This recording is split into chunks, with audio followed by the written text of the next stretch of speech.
Thank you, Mr. President. I have 3 requests for committees to meet during today's session of the Senate. They have the approval of the majority and the minority leaders. Duly noted. Thank you, Mr. President. Mr. President, a couple of weeks ago, I started the first of what will be a weekly speech to bring attention to what I think is a travesty of justice occurring in Turkey. I want to talk about a pastor, Presbyterian minister from North Carolina, who's lived in Turkey for about 20 years, who has done his very best to respect the laws of Turkey and to bring the word to people who want to hear it. And unfortunately, he's been swept up in a coup. He's been swept up in the emergency powers of Turkey. He's been in prison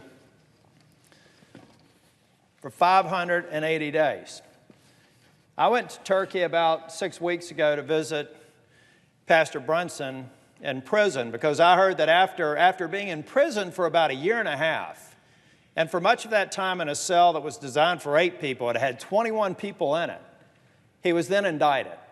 And I heard that he was afraid that the American people were going to read that 62-page bogus indictment with some of the flimsiest charges you could imagine. There wouldn't be charges that would keep you overnight in an American jail that have kept him in prison for 580 days. And about 2 months ago, he got indicted. But he said to his wife and friends that he was afraid the American people would read that indictment and turn their back on him.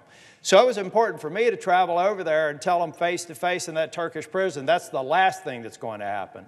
We're going to continue to work for every day that he's in prison. I'm going to come to the Senate floor, other members are, every week for as long as he's illegally in prison, and we're going to make sure the American people and the Turkish people know what's going on and send a very clear message to the leaders of Turkey. This is an unacceptable way to deal with a NATO ally. It's a horrible way to deal with somebody who's only guilty of standing up a church in Izmir. It's a small church. Actually, the seating area down below, maybe if you've got it packed, could have 150 people. It opens up to a street that's in a residential area. They let anybody come in. They open their windows. They actually even talk with the police about security matters so that they know what's going on. But it's just a small church. And all he's trying to do is provide aid and comfort for those who want to seek it. Every once in a while, he goes to Syria or other parts of Turkey and tries to provide aid and comfort to those who need it, Syrian refugees or anyone else. And a part of the charges are actually related to that. If you provide aid and comfort, food, to a Kurdish person, in Turkey today, you may be considered a terrorist or a coup plotter. That's what he's been charged for. I'll give you one other idea. I went to this church in my second trip. I went back and I spent 12 hours in a Turkish courtroom to hear every word of the testimony that were from secret witnesses that Pastor Brunson didn't get to face about the horrible things that he did. One of the charges was that a witness saw one night for 4 hours a light on in one of the rooms of the church. Here's the problem with that charge. That's the room. It doesn't have a window. So unless they had x-ray vision, there's no possible way they could have observed that, but it became weighty testimony in the courtroom. It's a kangaroo court. I want to continue to say, if you don't know kangaroo court, there's the definition, but it is just a trumped-up theater that bears no resemblance to anything that you would ever see in American jurisprudence. Let me give you another idea of the level of absurdity of the charges. Pastor Brunson's daughter posted how much she enjoyed a meal with friends. And it turns out that the prosecutor thought that this particular meal was something that was enjoyed by people who participated in the Gulenist movement. And therefore, her father must somehow be associated with the coup attempt. These are actually serious discussions going on in a Turkish courtroom. I wasn't able to make it back to Turkey on Monday, but I understand that basically the same thing happened, but it got worse. On Monday, they decided that when Pastor Brunson and his defense attorney had asked that 10 other witnesses testify on his behalf, they weren't allowed to testify because they were suspects. They weren't convicted. They've apparently been charged. They're being considered to be charged, but in Turkish jurisprudence standards, enough to be suspect is enough to prevent you from actually helping defend someone who's on trial for 30 35 years for a 35-year sentence. He's been in prison for 580 days. He's lost 50 pounds. He's struggling to keep his wits about him, and he's doing an extraordinary job, and his wife, Noreen, are as well.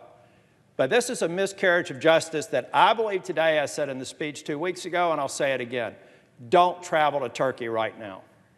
If you're thinking about making a trip to Turkey, make sure you don't eat this meal, and for goodness sake, if you do, don't post how much you enjoyed it, because you may be considered a Gulenist.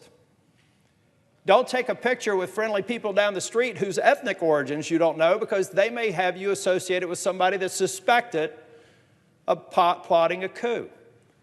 That's the reality of Turkey today.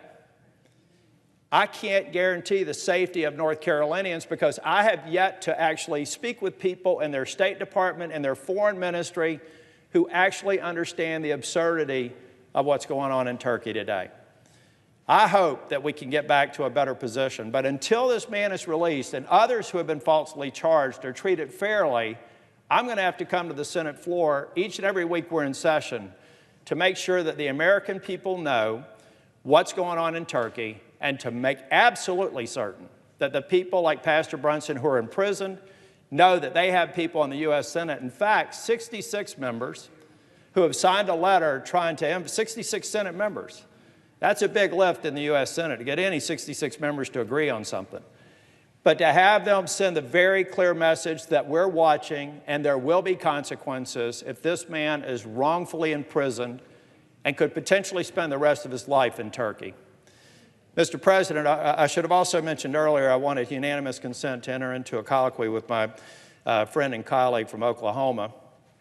Without objection. And with that approval, I would like to pass it over to and thank Senator Lankford for the hard work. He's been aware of this issue from day one, and for his hard work and his collaboration on it.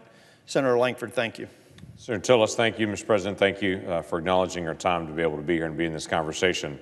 This is a serious conversation because this is a NATO ally.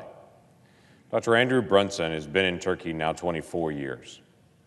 23 of these years, he served as a pastor and a humanitarian worker. He took care of providing food and clothing, pastoral ministry to anyone who would come, just like anyone does. Now, that's not an issue in Turkey for decades, because Turkey has been very open to all faiths, all religions, and have prided themselves on being a nation that recognizes all faiths and all backgrounds and all religions and ethnicity. At least that was the old Turkey. And literally under Dr. Brunson's feet, Turkey shifted from where they were to we don't recognize them anymore as a NATO ally. In October of 2016, Dr. Brunson was called by the police department there, assuming it was an immigration issue. He and his wife went because they had gone multiple times to the police department to be able to renew their visa and to be able to keep everything up to date. They had a great relationship with the local police department, with local individuals, with all the authorities in the areas because they had been there for 2 decades and had developed great friendships. So they went to check in, but this time instead of just checking in again for an immigration issue, they took them into custody without any charges and held them for a year with no charges.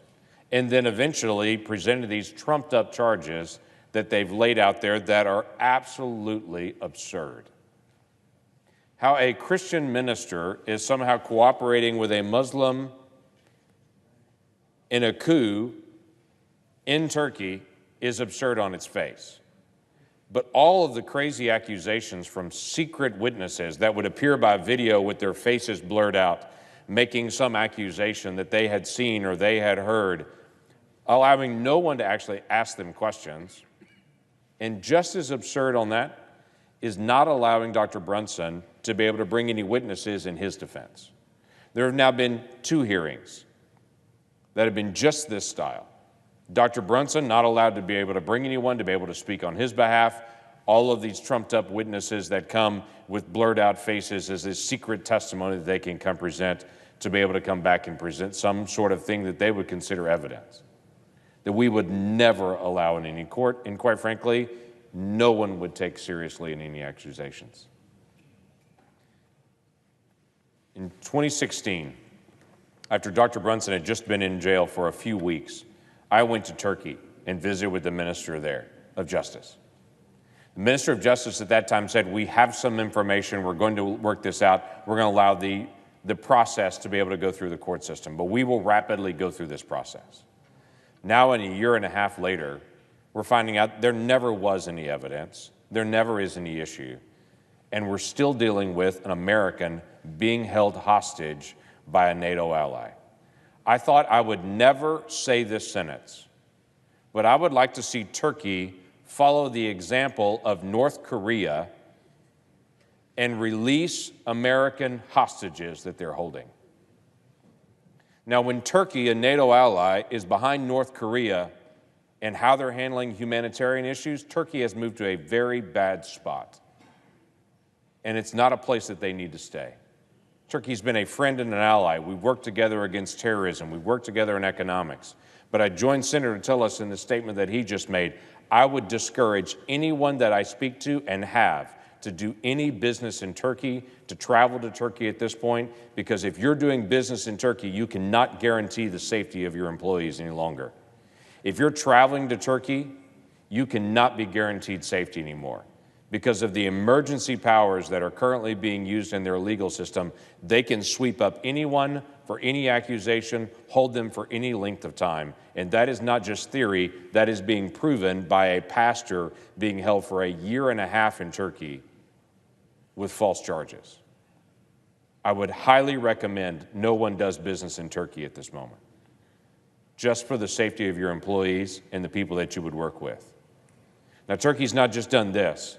They've also turned towards Russia, pursuing Russia for their air defense systems. As a NATO ally, that is unheard of, to be able to say that they're going to have NATO equipment, but then they're also going to go to Russia for part of their equipment. That shows the turning of President Erdogan and the turning of the leadership of the country. Congress is not going to just sit back on this, and should not.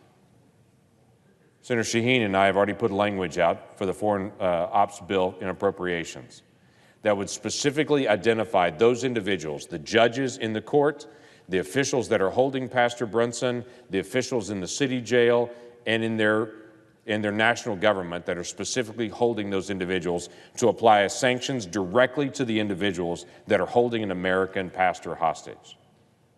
Senator Shaheen and Senator Tillis and I have already put forward a piece of legislation blocking Turkey from maintaining or purchasing the F-35. They're a NATO ally, and they should have access to that, but they're not acting like a NATO ally, and we don't know where they're going, and it would be a mistake for the United States to give our best technology to somewhere that we don't know where it's going to go and how it's going to be used in the future. Just this week, the House released their National Defense Authorization Act. In the base text of the NDAA coming from the House, they have a provision that would block all defense sales to Turkey until we get more information about what's happening in the future, what direction Turkey's going. That is a reasonable precaution to take in a nation that is rapidly shifting away from democracy and towards a free court, free speech, and freedom of religion. They're losing humanitarian values there. And we should address that and respond to that, and we are.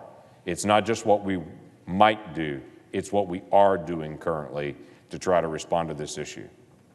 The State Department continues to be able to apply diplomatic pressure, but we've moved past the time when diplomatic pressure needs to be applied. It's time to apply economic pressure and pressure on how our partnership is going to work long term. We want our ally back, the Turkey that we used to know, that we cooperated with and maintained a long-term friendship with. We'd love to be able to maintain that long-term friendship with an ally that has historically stood with us and we have stood with them. But we cannot recognize who Turkey is anymore. A good first step for them would be to follow the lead of North Korea and release our hostages out of their jails. With that, I'd yield back to my senator and friend, Thank you, Senator Mr. Tillis. President. Thank you, Senator Lankford. I went to Turkey. I was Speaker of the House in North Carolina, led a delegation there about 7 years ago, spent 9 days, met with business leaders, met with President Erdogan. I went away with a great deal of optimism. As a matter of fact, so much optimism, I hosted a delegation from the mayor of Kayseri, who's now a minister in the Turkish government, to talk about how North Carolina and Turkey could build stronger economic ties. We both have textile and furniture industries. It looked like a great opportunity, but as Senator Lankford said, The Turkey of today bears no resemblance to that Turkey I visited about 7 years ago, the Turkey I visited just a few weeks ago. I'd like to be talking about how we help Turkey take the fight to terrorist organizations that are threatening their homeland. I'd like to work more with Turkey, as we have this week, to identify ISIS leaders, detain them, and make that region safer. I'd like to be a member of the Senate Armed Services Committee. I sit right next to Senator Sullivan, fighting for additional NDA provisions, National Defense Authorization Act provisions, that underscore our commitment to our NATO ally in Turkey. But now I'm at a point where I'm at a fork in the road. And right now I've only got one position to take. And that is to put Turkey on notice for their bad actions as a NATO ally and for their bad actions towards American nationals in the country of Turkey. So I'm with Senator Lankford and Senator Shaheen and other senators when we do our markup on the National Defense Authorization and talking about, instead of talking about how do we strengthen our relationship for their part in manufacturing the Joint Strike Fighter, and what is the timeline to actually have our NATO ally have Joint Strike Fighters, F-35s, within their military base. Now I've got to start talking about whether or not they should have it at all. I've got to start talking about what are the implications of a Russian missile defense system in a NATO country with all the intelligence and surveillance and reconnaissance assets that come with it. I've got to start talking about whether or not what the future of our relationship is with a nation that is actually, for the first time in NATO history, holding American hostages, a NATO ally. So I've got to take things in a different direction, because it's my responsibility as the co-lead of the Senate NATO Observer Group, as the senator from a state who has a citizen imprisoned for 580 days. I have no choice. So, Mr. President, thank you for the time today. I'll be back next week, and I'll be back every week until we see justice served for Pastor Brunson. Thank you, Senator Lankford. I yield the floor.